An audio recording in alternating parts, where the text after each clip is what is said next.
ऐसी है वो पूतना।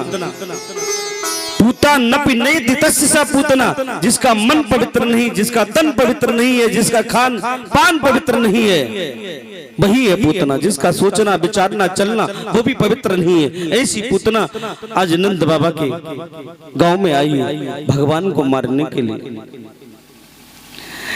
जैसी नंद बाबा के घर में उसने प्रवेश किया, एक ब्रजवासी बोला, भैया ये तो नई नई बहू जो है ना बड़ी सुंदर लग रही है, कौन की है, कहाँ से आई?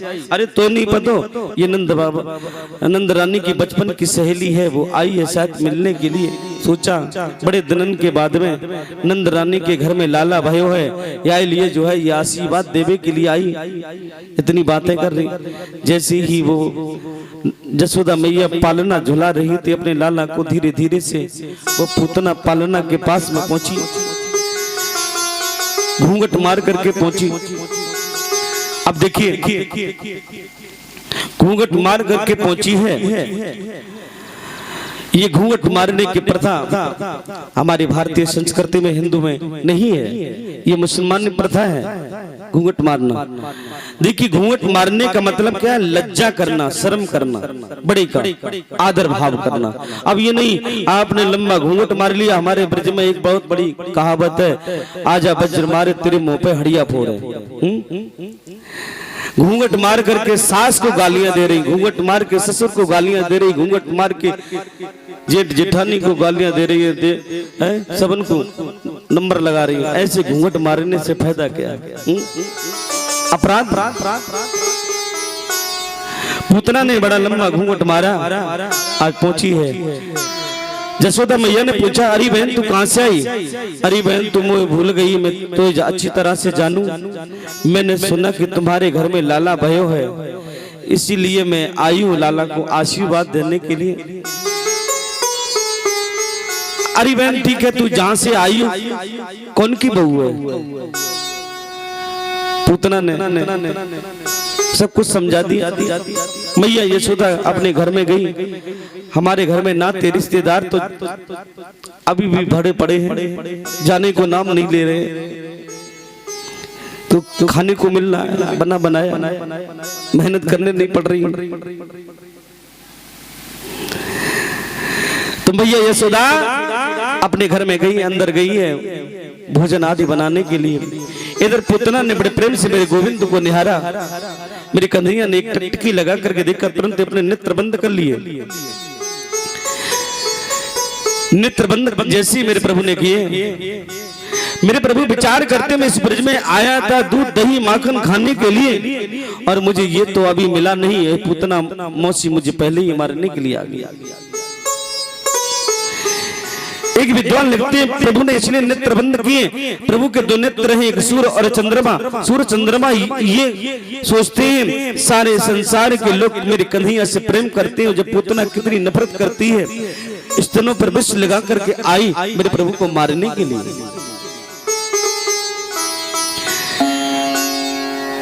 एक विद्वान भाव प्रकट करते, प्रभु ने इसलिए नेत्र बंद करी। प्रभु मन ही मन में भगवान भोलेनाथ का ध्यान कर रहे हैं। भगवान भोलेनाथ समुद्र मंथन के समय पर जितना भी कालकूट विष निकला, और वो कालकूट विष जो है ना आपने जो है पान कर लिया है, इसलिए आप यहाँ आइए और इस विष को आप पीजिए, मैं तो पूतना मौसी का दुग्ध पान करूंगा। एक विद्वान लिखते हैं, प्रभु ने विचार किया ये पूतना मुझे मारने के लिए बलि आई, लेकिन मातृभाव पुत्र स्नेह भाव लेकर के आई, ऐसे में कौन सी गति प्रदान करूं? इसलिए मेरे प्रभु ने नेत्र बंद करी। अब जैसी वो निहारती रही, तुरंत ही मेरे गोविंद को उसने जो है आज अपने गोद में उठा लिया, और गोद में उठा करके विष भरा स्तन आज कन्हैया के मुख में दे दिया। मेरे प्रभु बड़े प्रेम से दुग्ध पान करने लगे, और दुग्ध पान करने लगे। दुग्ध पान करने के बाद में मेरे प्रभु तुरंत ही उसका जो है प्राण को खींचने लगे हैं। सामुंच मुंचालमिति प्रभाषिणी निस्पीडमानाखिल जीव वर्मणि निवृत्त नेत्र चरण भुजमुह प्रसन्न गात्रा स्रपते रुरुदहा। हे लाला कन्हैया, अब तो तूने स्तनपान कर लिया है, सामुंच मुंच मित प्रभाषणी, मुझे छोड़ दो। दुग्ध पान कर लिया, अब मेरे प्राणन को काय को खींच रहे हो, मुझे काय को मार रहे हो। अरे पुत्रा मौसी, तुझे जो है मैं वही भेजूंगा जहां पर मैया यशोदा को कई वर्षों के बाद में जाना है। प्रभु ने पुतना से कहा है, मौसी मैंने जिसे पकड़ा है ना उसे मैंने छोड़ा नहीं है, और जिसे छोड़ देता हूं वो संसार के सागर में डूब जाता है। अब पुतना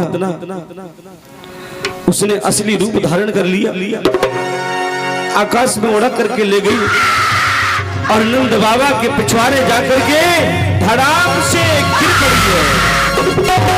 ऐसी धड़ाम से गिरी, जितने पेड़ आए मकान आए सभी चकनाचूर हो गए। श्रीमद् भागवत में वर्णन आता है 18 किलोमीटर का उसका शरीर हो गया लंबा। अब नंद बाबा आए, नंद बाबा ने देखा ये सब क्या हो गया, नंद रानी को बहुत डांटा फटकारा। अब कन्हैया जो है पूतना मौसी का स्तनपान कर रहा है। अब लाला को उठाने कौन जाए, राक्षसी है, और जो ना एकदम ऐसी लगे कोई पहाड़ सा पड़ा हुआ है। सीढ़ी लगा करके लाला कन्हैया को नीचे उतारा गया। लाला को आज जो है ना झारा देने लगी। इंद्रियाणि ऋषिकेश प्राणा नारायणा बतु श्वेत दीप पति चित्तम मनोयोगेश्वरम बतु। ऋषिकेश भगवान मेरे लाला की इंद्रियों की रक्षा करें। प्राणा नारायणा बतु, मेरे लाला के प्राणों की रक्षा साक्षात नारायण भगवान करें। शिव देव के जो ईश्वर है वो मेरे लाला के चित्त की रक्षा करें। मनो योगेश्वरम बतु, मेरे लाला के मन की रक्षा योगेश्वर भगवान करें। क्रीडंतम पात गोविंदम शयानम पात माधवा, खेलते समय मेरे लाला की रक्षा साक्षात गोविंद भगवान करें, और सोते समय मेरे लाला के प्राणों की रक्षा साक्षात जो है माधव भगवान करे। कहूँ कहाँ लगे नाम बढ़ाई, कहाँ लगे नाम बढ़ाई, कहूँ कहाँ लगे नाम बढ़ाई।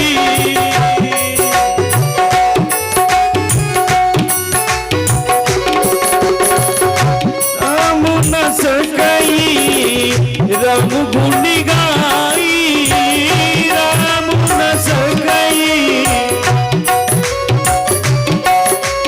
धनी अब गुने प्रभु माने न काऊ, धनी अब गुने माने न काऊ।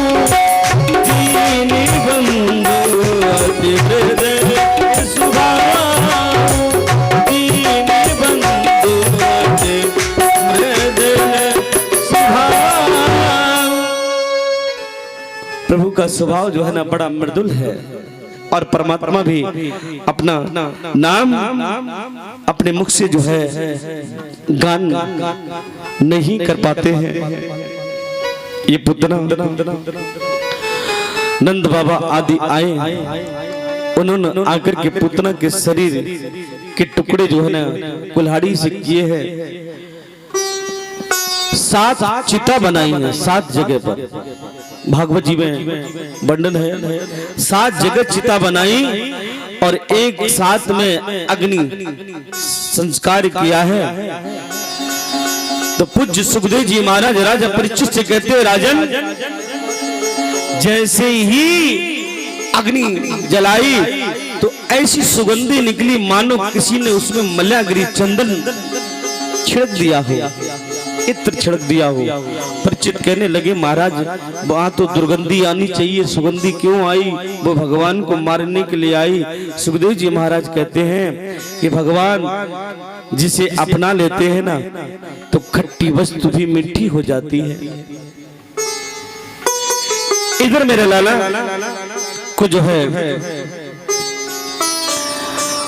मारने के लिए कंस ने एक राक्षस को और भेजा है। मेरे गोविंद ने आज करवट बदली है। करवट बदलने का बिलुआ जो है मैया यशोदा ने गोकुल में लगवाया। ढोलक बजने लगी। अब जब ढोलक बजने लगी स्त्रियों की संख्या अधिक हो गई तो भगवान का जो पालना है वो एक बैलगाड़ी के नीचे टांग दिया जाकर के। भगवान पालने में सो रहे, मनी मन में विचार कर रहे हैं जब मैया कैसी है। देखो मैया ने मुझे अलग कर दिया, घर से बाहर निकाल दिया, बैलगाड़ी के नीचे टांग दिया। तो भगवान ने धीरे धीरे से अपने चरण जो है ना बढ़ाए। अब जब चरण बढ़ाए तो बैलगाड़ी का स्पर्श किया। वो शक्तासुर के रूप में जो है बैलगाड़ी के रूप में राक्षस आया तो भगवान ने उसका भी उद्धार कर दिया है, उसका भी प्राणांत कर दिया है। भगवान कभी अवगुणों को नहीं देखते हैं। देखिए जहां जहां मेरे प्रभु जाते हैं वहां वहां भगवान शिव दर्शन करने के लिए आते हैं। तो भगवान शिव बंदौ राम रूप सु रामू, आज जो है भगवान राम स्वयं कृष्ण के रूप में पधारे। तो भगवान भोलेनाथ दर्शन करने के लिए आए। रंगी श्रृंगी भंगी साथ में शिष्यों को लिए जैसे ही गोकुल में आए नंद रानी के आकर के भगवान भोलेनाथ ने अलग जगाई। मैया अलग निरंजन। अब जैसे अलग जगाई वहां तो उत्सव मनाया जा रहा था। भगवान भोलेनाथ की आवाज को सुनकर के मैया कहने लगी लगता है कि कोई बाबा जी आया है। तो मैया यशोदा एक कटोरी में थोड़ा सा आटा, 2 नमक की डेली, 2 लाल मिर्च धर करके लाई बाबा को सीधा देने के लिए। बाबा कहने लगे देखो मैया मैं तो तेरे लाला के दर्शन करने के लिए आया हूं, मैं तेरे लाला के दर्शन करूंगा। बाबा मैं अपने लाला के दर्शन तो नहीं कराऊंगा, तो खुद देख करके जो है ना मेरे लाला डर जाएगा। तेरे गले में लंबे लंबे से जो सांप लटक रहे हैं ना, कांतर बिच्छू लटक रहे हैं, इनको देख करके मेरे लाला डर जाएगा, मैं नहीं दर्शन कराऊंगा। अब जो है भगवान भोलेनाथ बोले कि देखो तुमने अभी योगियों की हट नहीं देखी है, मैं तुम्हारे दरवाजे पर 12 वर्ष की समाधि लगा करके बैठ जाऊंगा। मैया बोली देख बाबा तेने अभी योगियों की हट देखी है, तेने वित्रिया हट नहीं देखी है। बाबा तू 12 वर्ष का 24 वर्ष की समाधि लगा करके बैठ जा, मैं दूसरों दरवाजों खोल लूंगी, चाहे मेरे लाला घर में ही बूढ़ो काना हो जाए तो दर्शन नहीं कराऊंगा। बाबा वहां से चलेंगे। अब जैसे मेरे बाबा गए, बाबा के जाते ही गोविंद प्रभु आज रोने लगे हैं, रुदन करने लगे। मैया कभी दुख पान कराती है और कभी जो है स्तन पान कराती, कभी पालना झुलाती है, कभी डुलरा रही है, पुचकार रही है। प्रभु चुप नहीं हो रहे। ब्रज की गोपियां आई और ब्रज की गोपियां आकर के जो है मैया से कही मैया आज क्या बात है गी, तेरो लाला सुबह से रो रहे हो, पतो नहीं जा कहा है गो का नहीं है गो। अच्छा ये बता मैया जकाऊ की नजर तो नहीं लग गई? पतो नहीं मेरी नजर चाहे भली लग गई हो, ध्यान कर कोई आयो तो नहीं? बाबा हाँ एक बाबा जी तो जरूर आए हो, शायद मैं देखा कोई वो बाबा जी ही कोई जादू टोना करके चले गए। गोपिया बोली मैया वो बाबा कौन सी दिशा में गए हुए? मैया कहने लगी वो बाबा जो है उत्तर दिशा की तरफ गए हैं, उत्तर दिशा की तरफ गए। गोपियां दौड़ती वहीं गई और बाबा को लेकर के आई, बाबा को लेकर के आई। बाबा ने कही देखो भैया मैं पहले ही कह रहा हूँ दर्शन करा दे, तेने दर्शन नहीं कराए। अच्छा एक काम कर बाबा, दूर से दर्शन कर ले। बाबा बोले देखो दूर से दर्शन नहीं करेंगे, पास से दर्शन करेंगे। अब जैसे ही भगवान भोलेनाथ बोले कि देखो मैया जब तक हमारी गोद में नहीं दोगे तब तक तुम्हारा लाला चुप नहीं होगा। अच्छा ठीक है बाबा, नहीं अपनी सांप बिच्छू दोनों साइड में कर ले, इनकी चिंता मत करो। तेरो लाला जो है ना शेष नांग पर सोए, इनसे नहीं डरे।